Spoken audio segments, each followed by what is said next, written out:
Hi friends, బాగున్నారా అందరూ? ఇది మురుడేశ్వర్ అండి, కర్ణాటకలో ఉంటుంది. ముందు చూసింది కోనేరండి. అక్కడ నుండి ఇటు లోపలికి రావాలండి ఎంట్రన్స్. ఇది మెయిన్ రోడ్ నుండి 2 కిలోమీటర్స్ ఉంటుందండి ఈ టెంపుల్. చూడండి, చాలా బాగుంటుంది. ఎంత పెద్ద ఉందో చూడండి రాజగోపురం. ఇది ప్రపంచంలోనే ఎత్తైన రాజగోపురం అండి.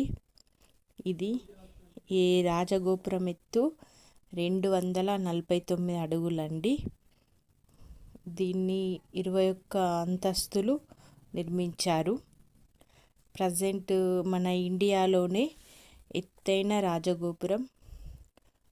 మళ్ళీ లిఫ్ట్ ఉన్న ఏకైక రాజగోపురం కూడా ఇదేనండి. లిఫ్ట్లో వెళ్ళొచ్చండి. ఈచ్ పర్సన్ 20 రూపీస్ అండి టికెట్కి. చాలా బాగుంటుందండి. చూడండి మీరే. ఇదేమో శివ స్టాచ్యూ అండి. ఇది లోపల మనం టెంపుల్కి వెళ్ళే లోపల నుండి ఇక్కడ నుండి చూడండి, చాలా బాగా కనిపిస్తుంది. ఇక్కడికి వెళ్తే మైండ్ మొత్తం పీస్ఫుల్గా అనిపిస్తుంది అండి. ఇక్కడనేనండి మనం మెయిన్ టెంపుల్కి వెళ్ళాలి. చూడండి, ఇక్కడ నుండి మనం మెయిన్ టెంపుల్కి లోపలికి వెళ్ళాలండి. ఇదేనండి ఎంట్రన్స్. ఇది ధ్వజస్తంభం అండి. ఈ టెంపుల్కి లెఫ్ట్ సైడ్లో వాటర్ ఉన్నాయి చూడండి. ఇది రాజగోపురం అండి. ఈ ఆలయానికి ప్రధాన ఆకర్షణలో ఈ రాజగోపురం ఒకటండి, శివ స్టాచ్యూ ఒకటండి. చాలా బాగుంటాయి చూడడానికి. ఇక్కడ బోర్డ్స్ అన్నీ ఉన్నాయండి. ఇక్కడ మొత్తం కొబ్బరి చెట్లు ఉంటాయండి. ఇక్కడికి కంపల్సరీ రండి. ఈ ప్లేస్ కంపల్సరీ విజిట్ చేయాల్సిన ప్లేస్ అండి. చాలా పీస్ఫుల్గా అనిపిస్తుంది అండి. మైండ్ అయితే చాలా రిలాక్సింగ్గా అనిపిస్తుంది. చూడండి మీరే ఎంత బాగా అనిపిస్తుందో. చూస్తేనే వ్యూ మొత్తం చూడండి ఎంత బాగుందో. ఇది మెయిన్ టెంపుల్ అండి. లోపలికి కెమెరా అలో లేదండి, మనం వీడియో తీసుకోవడానికి అవకాశం లేదు. చూడండి, ఇవి చిన్న చిన్న అండి ఈ టెంపుల్స్. ఇవి వినాయకుడు, అయ్యప్ప ఇట్లా అన్నట్టు చాలా బాగుంటాయి. ఇది మెయిన్ టెంపుల్ అండి. ఇక్కడ స్వామివారిని మురుడేశ్వర్ అని పిలుస్తారండి. ఇది శివ స్టాచ్యూ నుండి అండి. చూడండి కింది వైపు వ్యూ అండి, చాలా బాగుంది. మన ఇండియాలోనే అతిపెద్ద శివుని విగ్రహం అండి ఇది శివ స్టాచ్యూ. మన వరల్డ్లోనేమో ఫస్ట్ వచ్చేసి నేపాల్లో ఉందండి. సెకండ్ ఏమో ఇక్కడే అండి మురుడేశ్వర్లో. రెండవ పెద్ద విగ్రహం అండి ఇక్కడ మురుడేశ్వర్లో. చాలా బాగుందండి. రాజగోపురం కూడా ఇదేనండి, చాలా బాగుంది. ఫస్ట్ ఇంత పెద్ద రాజగోపురం ఇక్కడనే ఉందన్నట్టు హైటు.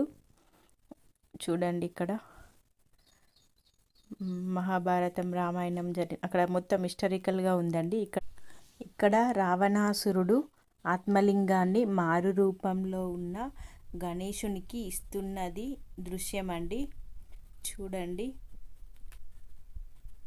కనిపిస్తుంది కదా అండి, అదేనండి ఇక్కడ రాజగోపురం అండి అది. ఇదేమో మెయిన్ టెంపుల్ అండి, మెయిన్ టెంపుల్ వ్యూ అండి. చూడండి ఎంత బాగుందో, చాలా బాగుందండి. చాలా పీస్ఫుల్గా అనిపిస్తుందండి. ఈ టెంపుల్ అనేది మనకు కందుక పర్వతం మీద ఉందండి. ఈ పర్వతానికి 3 వైపులా అరేబియా సముద్రం ఉందండి. మొత్తం 3 వైపులా నీరు ఉంటుంది అన్నట్టు. ఈ టెంపుల్ని పుణ్యక్షేత్రంగానే కాకుండా మన టూరిస్ట్ ప్లేస్గా పేరుగాంచిందండి. ఎందుకంటే మన టూరిస్టుల మనసును దోచుకుందండి. ఈ ప్లేస్ అంత ఆకర్షణీయంగా ఉంటుందండి. సాక్షాత్తు పార్వతీ పరమేశ్వరులు పాదధూళి పడిన తీర్థం అండి ఇది. అంటే ప్రదేశంలో తీర్థం అంటారు కదా అండి. ఇక్కడ చాలా బాగుందండి. ఇక్కడ దీన్ని ఈ ప్లేస్ని ఇంద్రుడు కూడా దర్శించిన ఆలయం అండి. ఈ ఆలయంని చాలా బాగుందండి. ఇక్కడ స్వామిని మురుడేశ్వర్ అంటారని అందరికీ తెలిసే ఉంటుందండి. దాదాపు మనం ఈ స్వామిని పూజిస్తే కోరిన కోరికలని అన్నీ నెరవేరుతాయని భక్తుల నమ్మకం అండి.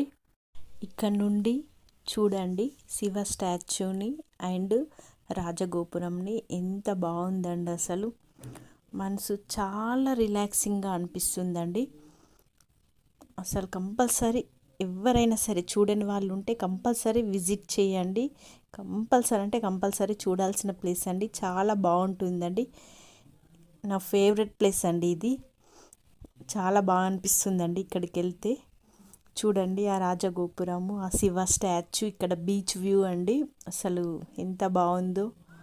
ఇక్కడ కింద వాటరు ఫ్లోయింగ్, అలలు, చాలా బాగుందండి. కంపల్సరీ విజిట్ చేయాల్సిన ప్లేస్ అండి. చూడండి మీరే ఆ సముద్రపు అలలు. అందరికీ ఇష్టం ఉంటుందండి సముద్రం అంటే. చూడండి జనాలు ఎలా ఉన్నారు. చాలా బాగుందండి. ఇటు సైడ్ మొత్తం కొబ్బరి చెట్లేనండి. ఇటు చాలా బాగుంటుంది. చూడండి మీరే.